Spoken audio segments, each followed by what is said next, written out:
but it was also in a protective cover sheet where you stick it down inside and have it protected. So your birth certificate, if you don't have these things, get them. Get them as soon as you can. I'm going to tell you a couple of stories. Your birth certificate, your DD-214, we can help you at the center. If you don't have your DD-214 and you need it replaced, we can help you. If you need help getting your birth certificate, we can help you do that. I have gotten marriage certificates for widows. So if you need that stuff, come in and we can sit down with you and help you order those documents. Your medical records, if you have medical records that relate to your time in the service, that's another thing to have if you're going to file a service-connected claim or you're looking to increase your rating. If you're 60% and you want to try to go to 100 or 80, having your military records, you can request those and get those in as well. Again, marriage certificate, divorce decrees, if you have a military ID, some people just have it thrown somewhere or in a box. Put it in your binder. Just put it in your binder so everything is in one place. A power of attorney, medical power of attorney, and then I'm going to stop right there for just a minute. These are things that when you pass away, these are things that whoever's left behind, they're going to need these documents to help with doing your military. Well, do you have the DD-214 so we can do a military service for them and they can get a flag? And if your spouse needs to apply for spousal maintenance, guess what she needs or he needs? These documents need to be available. And I'm going to give you an example. We had a veteran who had been coming in 5 years, doing great. He was doing well. Him and his wife were always coming in, visiting with us. And then 2 years ago, he got cancer. And I kept telling him, hey, I know you got cancer. We want a positive outcome, but please just make sure you have your documents, because he also needed to apply for a rate increase because of finding cancer from Agent Orange would elevate his rating. Yeah. So he did file that. So he kept getting sicker. He was going in and out of the hospital. And he came in one day with his wife and he said, I got 6 months. I said, so what are you going to do? What are you going to do? Well, I'll just wait. And I said, you need to get your documents together for her. You need to get them together. Time passed. He was gone in 4 weeks. Nothing was done. So she didn't have her marriage certificate. So guess what? She couldn't file for her spousal maintenance. They were married in Vegas. So I did the request for that. 6 weeks to get a copy of that marriage certificate for her. That's time that went by. Her rent was due, everything was coming due. His income is gone now. His Social Security was gone. His VA benefits stopped. And she had no income coming into the house. So we did some scrambling to help get her caught up. And I kept telling her, you need to go to work. And she had been home taking care of him for 2 years. You need to go to work. And she was healthy enough and young enough to go to work, but she had been in this pattern of taking care of him, and it was just a wake-up call for her. So we finally got the marriage certificate in. She got that paperwork done.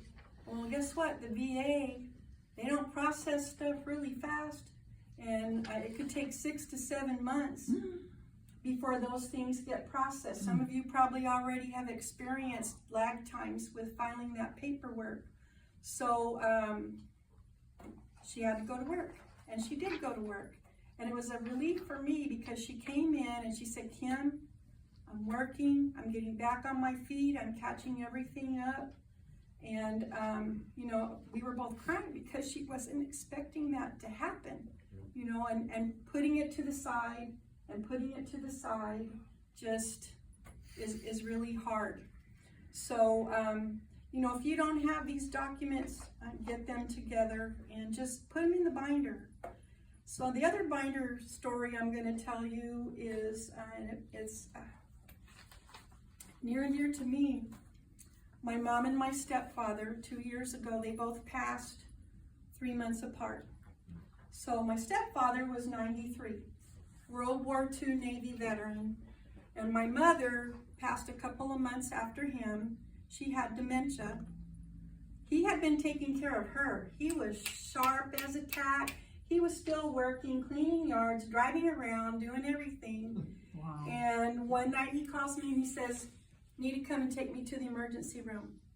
World War II veterans, they do not call you for help unless they really need the help. And he had never done that before. 6 days later, he was gone. So we're trying to figure out what we're going to do. My mother has dementia, so she's not always there, you know, trying to help us with her stuff. And we were taking turns taking care of her and looking for documents. So one day I'm looking through the office and there's a 3-ring binder right in the middle of the desk. It says Cameron Family Trust. So they had gone to an attorney and they got a trust done on who is their successors, who is going to be in charge when they both pass. If one passed, the other one was in charge, but if not, if they were not able to make decisions, which was my mother's situation, my brother was her successor to make those decisions for her. Well, guess what? They didn't tell my brother. So my brother's telling me, "I don't know why she picked me. I hate paperwork." So, but older sister, we worked together to get that stuff done.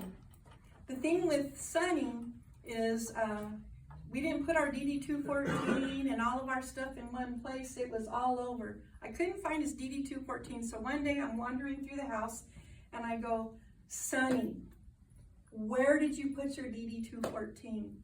And I started to walk out the door and there was one place, I just thought, okay, just look in there. It was like, this is where you need to look, and there was his DD-214. But it's a hard thing because if you don't know where those documents are, you know, sometimes people don't find them. They don't find that document and then you're delaying what you're needing to do. So having that will or trust is really important for the people that are behind you. And I have seen, and you probably have too, when a person passes away or they're both gone, there's fights going on over who's getting what and where everything is going and how much am I going to get. And I can say with them doing the trust, they split everything the way it was fair. You know, it was done right. So there was no fighting. Everybody was okay. Medical power of attorney. If you don't have somebody appointed for you, and I sat down and there's this document, I printed it out for you guys. I like this one. It's the state's healthcare power of attorney. And I sat down with my mom and my stepdad and we went through this document together. Where do you want to be buried? Where do you want to be cremated? Do you want full body?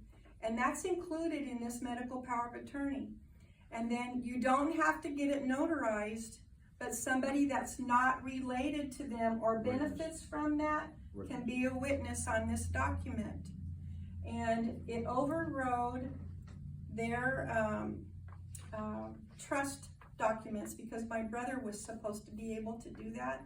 He works 7 12s on, 7 12s off, so I was the one taking care of my mom. So this overrode what they originally put in place so that I could do that. And this spells everything out for them. And trust me, it's not an easy conversation because just even bringing it up, he's 92, she's 82. She doesn't know. She just, wherever Sonny's going, that's where she's going. So this is a really good document to use, and there's copies of it back there for you. But putting all of this stuff in place is so important to your families. Even a power of attorney. Let's say you are by yourself, or in the case of my stepdad and mom, and if my stepdad's hurt and my mom couldn't make decisions, well, I already had the medical power of attorney to make those decisions for Sonny. And I had to let him go because of how ill he got. And he told me, don't you leave me sick. If I get sick, just let me go. So his wishes were shared with me.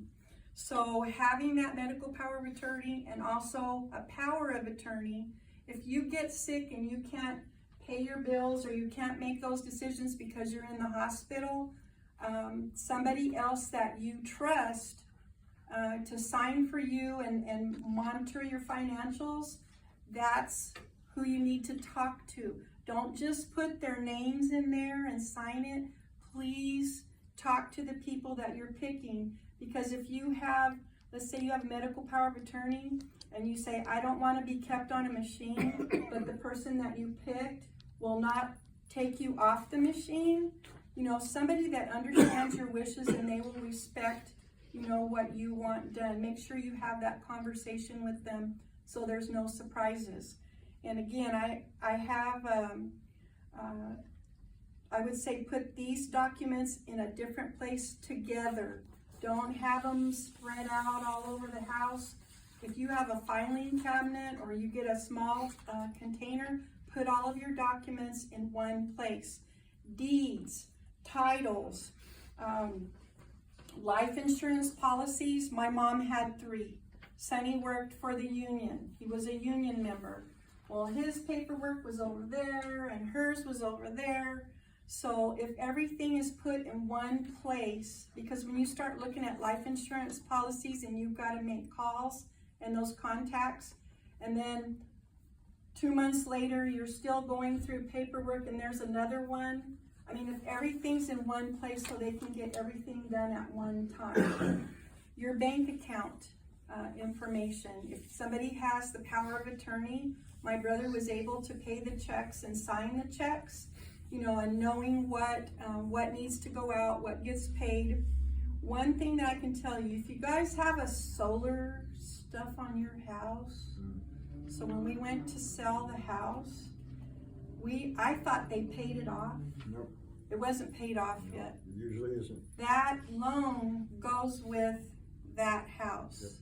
So whoever buys that house has to accept the responsibility for the loan for the solar stuff. The I mortgage, didn't know that. I was like, oh, too bad, so sad, solar company, the he's not here mortgage and the anymore. loan. Yeah. You have to take both. Well, not the mortgage, because when we sold the house, Yeah, but they the would have a mortgage. people that bought the house accepted the responsibility for the balance on the solar. Okay. So just know that if you're doing that, We just did that. Yeah. And it's a lease. yeah, okay, Is the way ours is. okay. When we bought our house here, we went, yeah. Yeah. It's a lease and